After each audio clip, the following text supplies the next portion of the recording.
James Schramko here, and welcome back to my podcast. This is episode 1106.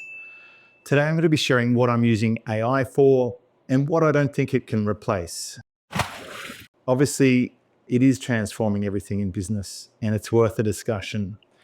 And I don't want to have that bizoppy approach. I'm not going to hype you up on robots and agents to go and buy something. I'm just going to be sharing with you the way I see it. I've been tracking this thing for over 10 years now. I've been talking to people and subscribing to emails and using it on a day-to-day basis. But there's a thing that I think people don't really get, that it's never going to replace certain things. And I'm absolutely reminded of that as I'm in a foreign country right now. I'm on a surf trip. I'm in the Philippines, and I'm seeing what it looks like at grassroots level, where people are still not even using technology the way we do in Western society. There's a lot of cash, there's a lot of manual labor. So some countries, entire countries, are still on a different time zone, if you like, than the way we operate. So where we're seeing things in the online space, we are literally years ahead of the rest of the population. It was true of the internet. I could tell the internet was going to be a thing 5 to 10 years before it really got to take off. The first online connection I had was in 1995. I know that dates me, but I could see by another 10 years down the track, by 2005, I could see the internet was critically important, to the point where I moved all of my attention towards understanding it so that I could build a career for myself off the internet. So what do I think about AI? I think it's absolutely going to change things in ways we can't even understand. A simple way that I look at it is, if 2023, the AI was at the point where it was like an undergraduate. 2024, it was at professor level. 2025, the time that I'm recording this, it's supposed to go to 200% intelligence of a human. Well, we've never seen that before. It's going to affect things in ways we can't even comprehend. But let's have a look at some of the underlying fundamentals and why it won't replace everything. And I want to share with you my thoughts to see, I'm not trying to make predictions here to call back on in 5 years down the track. I'm just sharing with you my real-time experience as a mentor, working with half a dozen partners. I've got 6 partnerships. So I'm in business with 6 other businesses plus 2 or 3 of my own. I've got my James Schramko mentoring. I've got a Vision Find, which is a recruitment business, and I've got Blink Surf, which is the surf brand. So this is how I'm using AI for my business and what I don't think it can do, and why I think human connection is still going to be your single biggest competitive advantage. In the same way we prize organic food, it's like uninterfered with food is still highly prized. In the same way, in some of my recent episodes, I was talking about luxury being simplicity. Being able to sit down and have a cup of coffee while your recurring income is coming in, spending time with your family, doing what I've done. I left Australia in November, and I've stayed out of Australia until the middle or end of January, a couple of months away, just working about 4 hours a week, surfing and just, walking around, riding my bicycle, just going off grid to some extent through that Christmas period. It really opens your eyes to the unhustle, the ungrind. But I'm still using AI on a daily basis. So let's just have a little roadmap of what we're going to talk about in this episode. I'm going to share with you how I'm using it, some real examples, what it can't replace, and the moat of human connection. And I'm going to talk about why now is probably a really good time to focus on the human elements of your business. And that's counterintuitive, because all the bizop bros will be telling you you've got to have agents and, 1 person, 1 billion business, all that stuff. It's a bit hyped up, I think. And a few stories with like a friend of mine. I've talked about him a few times. I've had him on the show, Samuel Woods. He's a genius, I think. But he's created an AI chief of staff, saving hours every week. It's like an agent that is person-like. And I've been applying some of those ideas in my own business as well, based off his idea. So you need to get ideas, and that's what I hope to provide you, a couple of ideas today. So what am I using it for? Let's start with a few examples. There's a couple of tools that I'm using that a pretty basic tool set. I'm not as complex or deep down the rabbit hole as some people have gone. And I think they're sort of shooting for the moon at this point, because what will happen is, and we've seen this, each 3 months or especially 6 months, some of the super tools you have will just incorporate it. Like all the laptops are coming out with AI in it. It'll be like electricity, one of the gurus said. It'll just be in absolutely everything. And I think like the GPTs are just getting smarter, that they're coming into every platform. It's just even in your Gmail, like it's trying to write emails for you. So I don't use too much, but I'm definitely using it for things like content. That's a massive win, and it's a real leverage point for a tiny business like mine. I've got a little team. You could have no team. I honestly think if you just were a solo business, you would be in a better position now than you've ever been. I thought before that was an absolute job-like grind. Now it's still a job-like grind. Like, don't get me wrong. I don't advocate for solopreneur. I would definitely encourage you to have a small team, but using AI to summarize things. Like when I hang up from coaching calls, for many years, for 15 years, I wrote notes in a notepad while I'm doing my calls. And now I hang up and Zoom just sends me an email with a summary of what was discussed on the call. That's great. But then you can take those summaries, you can reformat them, punching them through frameworks and getting some outputs that could turn into podcasts or content pieces, lead magnets, entire campaigns, scripts, teleprompter, primes, webinars. Like repurposing and researching and collating is where I think AI is absolutely unbelievable. It can do what I would have done manually, but didn't because it was so manual. Like you can compile it into books, you can compile it into cheat sheets, you can take old summaries and old trainings. I've been going to my archives, finding my own trainings and turning them into modern playbooks. And then I take the playbooks and use them as frameworks to supercharge projects that I'm working on. And I do this for clients as well. So I can turn a playbook into a campaign. If I've seen something work for me or a client, I put it into training. I've turned it into now a playbook, which is a really simple framework. And this is provided for all members of my community, whether it's Connect level or Mentor. They can then take them and plug them into their own material. This is the powerful recipe that I've really stumbled upon. Use your own source material multiplied by frameworks, aka playbooks, equals customized output. That's really valuable. So I think it's fantastic for that. And you can personalize stuff. Like I will take my client's material, and I always disclose this. I ask them, would you like me to apply my engine to your material? And they invariably say yes, because I've trained it and trained it and trained it. I've run out of memory multiple times. I've had to redeploy the training to make it super tight.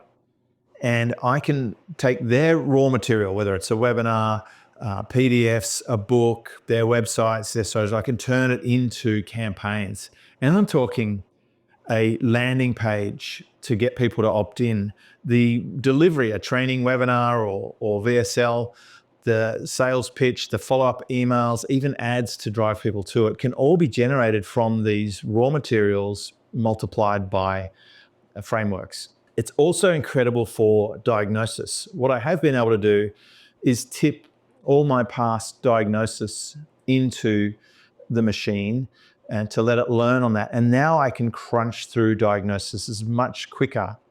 I still work on it manually, and I'll explain my process in a minute, but I can take the raw diagnosis, I can put it through my framework, my own playbook, and end up with a really good output, a very concise and good, accurate action plan. And what I like about this, it's just making sure I don't miss something. It's kind of like a driver assist car. You're still supposed to hold the steering wheel, but it's going to take into account things that you should take into account, but maybe sometimes you'd miss. Like if someone jumps out in front of you, the car is going to automatically apply the brakes. So I like when you're doing these processes with your own frameworks and your own source material, it's just doing what you would do manually, but it's making sure you don't miss anything. But you can't get lazy with this, and this is what I think is important. The other thing I've done is I've been able to use it to help me handle comments on socials. So if someone makes a comment on my YouTube channel, I can have my framework for linguistic jiu-jitsu that I got from Mark Joyner, and I can have it help me make something polite, acknowledge the other person, and put forward an argument or a point of view that's not inflammatory and not emotional. You can even train it to not be emotional.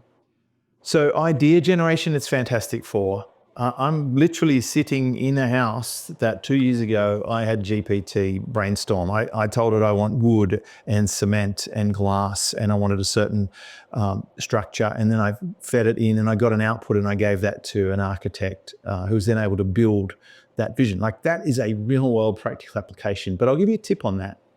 If you're using GPT for all sorts of random domestic stuff, and which I encourage you to do, like, next time you get a chance, take a picture of a cake from a cake shop or something, and then ask it to tell you what's in the picture. And it will describe all the ingredients and how it's layered and everything about it. You can even then ask it how to make that.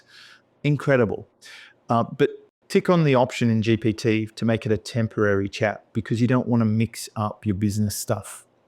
So that's what I do. I always make a temporary chat. Yesterday, I was asking it the difference between petrol and diesel generators, and what's the difference between 10 kilowatts and a 15 kilowatt generator, and what can it run? And like, it's just unbelievable. It gives you comparison sheets and everything. Use it every day. So Sam is using that AI chief of staff, and that gave me an interesting idea. He's using it to compile metrics and he chats to it, and he gets sort of weekly updates. And it never sleeps, and it doesn't ask for pay rises and all the rest of it.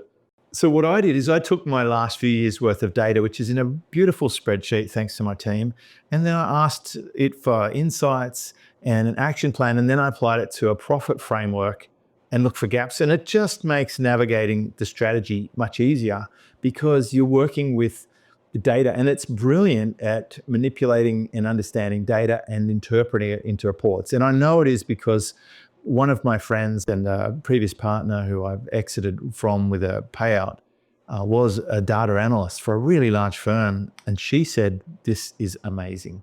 All right. My tip is use these tools if you've got them. This is a simple tool set, right? ChatGPT. I think this is a clear and obvious tool to use. Use the $20 a month version. But train the memory on it. There's a couple of settings I advise my clients to use. I've made a playbook about this, of course, but one is to turn off the option to let it train its database. I don't want any of my clients' stuff or my stuff going back out into the machine. Maybe it does, I don't know. But I always ask my clients first if I'm going to download their book or something. Invariably, it's already in there. Second is turn on the option to let it learn as you go, so within your own environment. And the third thing is, when you're doing non-businessy stuff, turn on that temporary mode so that you're not flooding it with weird and wonderful data that doesn't really mean anything, because you'll find that jumbles it up and it comes back out later. I try and keep themed chats. So for example, when I'm doing YouTube scripts, I have a YouTube script maker, and I've taught it, I want opening hooks, I want open loops, I want to hold attention throughout, I want a concise and clear call to action. And then once I've got that, that's the place I go to the same chat over and over again. It doesn't mean that it won't bleed between chats, but I believe there's now a folder system that you can start doing partitioned off silos or folders, which is good if you've got client work. But I think ChatGPT is a good core, and that's actually been enough for me for almost everything I do. I don't want to have a million tools. If you're doing a lot of research, then tools like Perplexity could be handy. If you're a full-on copywriter, then tools like Claude could be handy. I haven't really found the need to do that at this point, because I've trained my tool very well. The other ones that I use on a day-to-day basis would be Loom. When I make videos for clients, because I'm doing async, and again, human moat. A personal video from me is very different than a robot AI generated avatar bullshit process video. It's me on video, and I'm sending them a video. But what it does really well is it summarizes, it comes up with suggested titles. It's really good for editing, apparently. If you need to trim a bit, you just highlight it and it's gone. Other tools, Zoom. I'm using Zoom a lot. Every single week I do paid calls with my mentors, my mentor clients, and it sends me a summary, and I love that. It's really handy just to send the summary. You can take the summaries and turn that into endless content. And then there's just the basic ones, like every day we're using tools like Gmail or whatever, and it might make a suggestion on update. If you happen to have support, things like Help Scout are summarizing previous tickets to come up with suggested tickets, you'll see this just flooding. And we're really not that far, and I think it's this year, from the tools sort of leaping into your laptop and seeing all the browsers you have open and all the stuff that you do, and it'll start making suggestions there. And I think that's where we're going. And that's why I wouldn't get too deep on having lots and lots of tools. Just use the things you use, but pay attention when they have a feature update. But the thing is, AI doesn't think for me. It's just making the thinking process faster and more organized. And the decisions and the insights, I think that's still coming from me. Even when it's reflecting my own source data back, that's my stuff. So what can't it do? Well, there are limitations, okay? And that's where I don't get too hyped or excited about all the stuff it's going to do. It's not going to happen tomorrow. We're still humans, and at the end of the day, we want a human connection and experience. It's like when you call up a store, isn't it amazing when you speak to an actual human? Not like an AI version of a human that you know is probably an AI, but an actual human. Even with our quirks, it's still an intuitive, emotional experience. So let's have a look at this. And don't think it can replace everything. It could be a tool, but I think we still have human innate creativity. I think we have human relationships. We have human judgment. And it hasn't experienced my life through my own eyes. So I've traveled around the world multiple times. I've raised kids. I've been in relationships. I've had animals. I've experienced time to just think.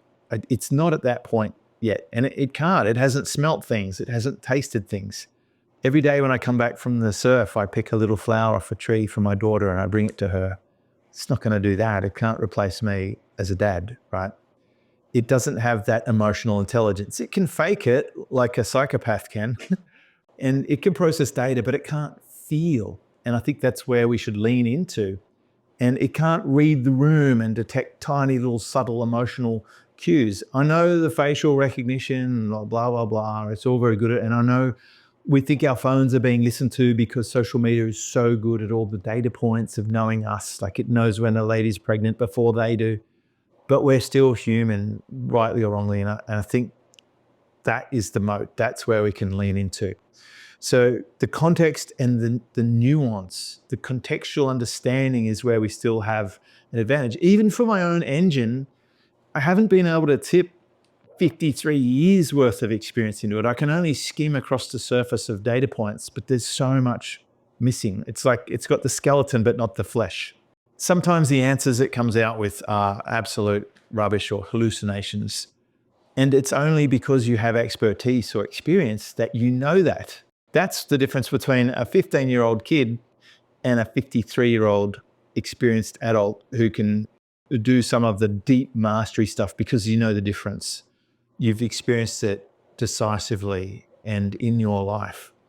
So for judgment calls, I think that's where the real value of a human is, where it requires a human brain. It hasn't lived your experience. It doesn't have your intuition. It can't read the room. It doesn't have the ability to predict second order consequences.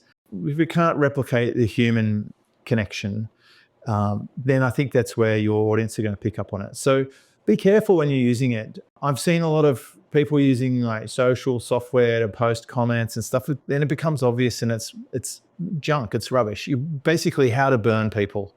When they feel like they're being processed or just treated like a fodder for a robot, that's not good.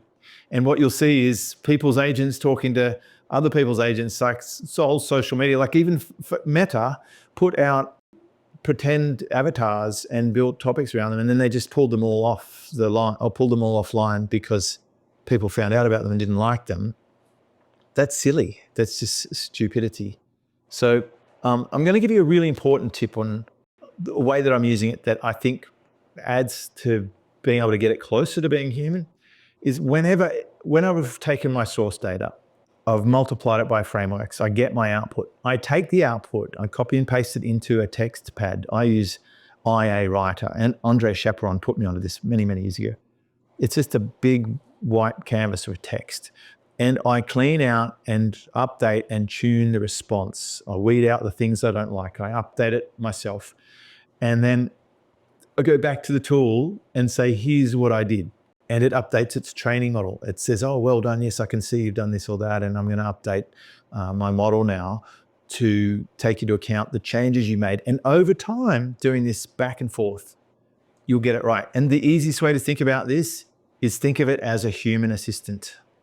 I communicate with it just like a human. When I give it work to do and it comes back and it's not what I wanted, I say, okay, it's still not meeting the standard that I had in mind, and here's where we can adjust it to make some difference. Can you please update your training model, right? And if it was a human, I'd say, can you just keep this in mind for next time? We'll make a new SOP. And they would actually do that. And then when it comes back and it's good, I'll give it praise. This is exactly what I was hoping for. Thank you. This is really valuable. And so it has no ambiguity as to where we're up to. Now I'm going to read out Samuel Woods's list of things that he thinks AI can't replace. And I agree with this. And so I want you to lean into this perhaps. Curation. We as humans are better at curating and selecting what's important. Perspective, point of view. This is where a human can have a point of view based on all previous experiences. Discernment. So that's situational and contextual awareness. Judgment, the ability to make a decision. And this, I think, is probably the most profound power that I bring as a human mentor to the people I'm working with. Help them make good decisions. Don't trust the tool on that one. Taste maker, a sense of taste, critical. Articulation, the expression, the way that you can articulate and express things. And wisdom, which we would classify as right thing, right time. I've always been a fan of this since I learned about Peter Drucker. Doing the right thing is really the whole critical key to success in life. Doing the right thing. So many things you could do, but if you just do the right thing, and I'm hoping this episode will give you some insights into the right way to approach AI, certainly how it's been helping me. So I think clients come to me because when they're stuck or overwhelmed or unclear, like an AI can suggest tips.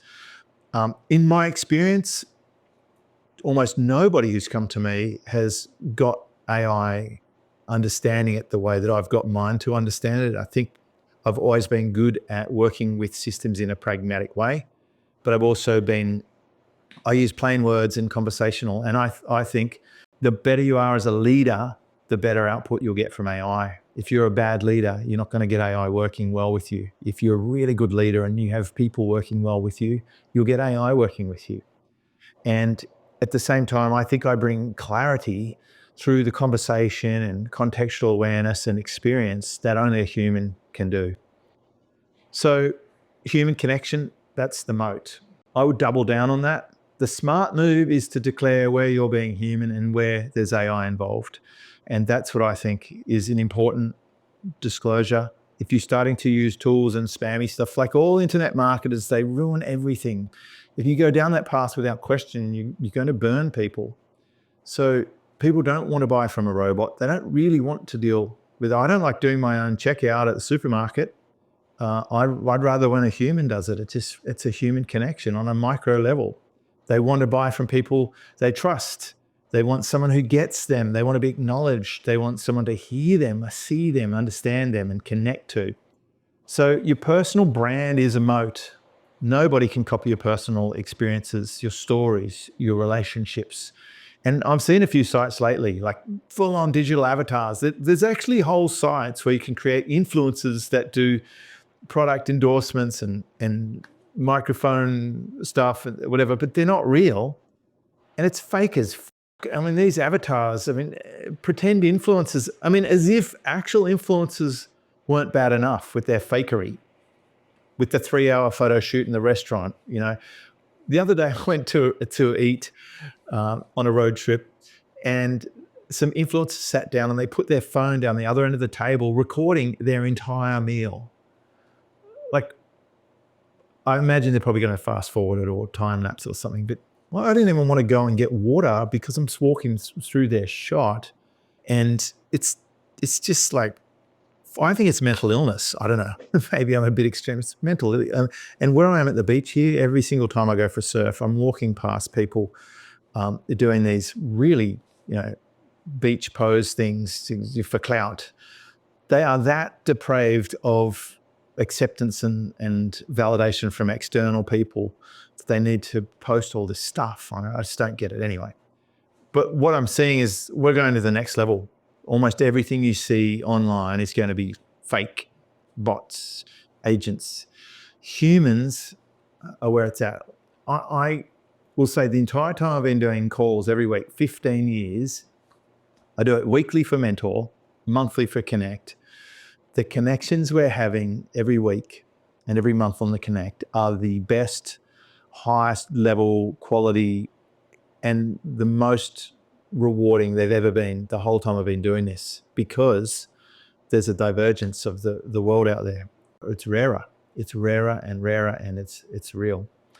So I think AI can help you scale. I think it can help you simplify and augment. I would not use it to replace everything. I still advocate for hiring a team. I still advocate for doing things that don't scale from time to time, like my calls. I'm not going to send a robot version of me to my call, and all these people putting little avatars on their websites and stuff. It's not really high value. People don't want to be chatting with a pretend you. They want you.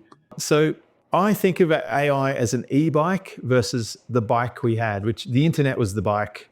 Before that, we were walking, right? The internet's a bike. AI is an e-bike. We can now go further. We can travel longer with less effort, but we're still steering. We're still deciding where to go. We're still pedaling. When we give up that sovereign aspect, we're done, right? Then we won't be allowed to drive cars. We won't be allowed to own things. If we reach the point where we're just uploading our brain into the computer, maybe we just live forever. I don't know. Are we getting to that point? Probably in my lifetime, it'll happen. And there are people who have published about this, and maybe it's going that way, but still value the human. That's what I think is important. You're still steering, you're still pedaling. It assists. I think people will pay a premium to access you. Proximity is important. It can't replace your ability to deliver really customized and meaningful experiences. Those little AI assistants on websites, they're dicky, right? And in my own business, I've noticed that I focus more on that personal interaction. Like when I'm replying to comments and when I'm making actual videos and turning up to real calls, people stick around because they're not going to get that in other places. Everyone's in a race to defer that, push it away. So in summary, I think there are things that it's really good for. AI is a game changer, no doubt about it. It's not a replacement for you, but it is a tool for you to move faster, to capture things in a more consistent and systemized way. And that's where the magic happens. And if you use AI to handle all the repetitive stuff, to build things, to get more done than you could do before, or to organize entire campaigns that would have taken you months, or you just didn't do because it was too hard, great. If you can apply it to clients like I do, fantastic. So I'm helping my clients with the diagnostics, with their campaigns. And some of my clients, I build them entire email sequences, landing page, VSLs, social media. I can do all of that for them through just running it through my engine, because I've trained it to within an inch of its life. But it is the real world. We're still living in the real world. We haven't reached singularity yet. Maybe we will, but that's what I'm using it for. That's what I don't think it will replace. I hope you've enjoyed this episode. I want to make more solo episodes like this. This is episode 1106, jamesschramko.com. Catch you in the next one. This is James Schramko.